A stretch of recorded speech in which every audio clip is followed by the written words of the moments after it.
ఇంకోటి ఎమ్మెల్యేలకు కూడా పార్టీ మారిన వాళ్ళకి ఏమైనా సిగ్గుందా? అది ఏ పార్టీలోనే ఉంటే చెప్పలేని దౌర్భాగ్యం ఏంది నాకు అర్థం కాదు.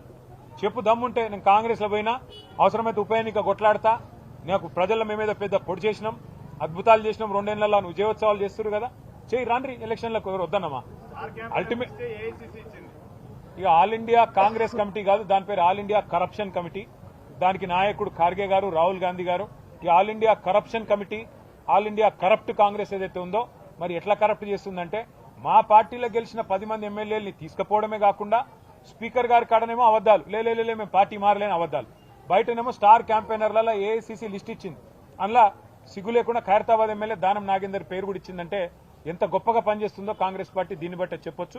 కానీ ఈరోజు కాంగ్రెస్ పార్టీ కంటే కూడా మేము కోరేది మళ్ళొక్కసారి, ప్రజల ఆరోగ్యాలు పట్టించుకోండి, టిమ్స్ ఆసుపత్రుల నిర్మాణం వెంటనే పూర్తి చేయండి, లేకపోతే ఒక్కొక్క టిమ్స్ ఆసుపత్రి దగ్గర 1000 మందితో తొందరలోనే ధర్నా కార్యక్రమం పెడతాము.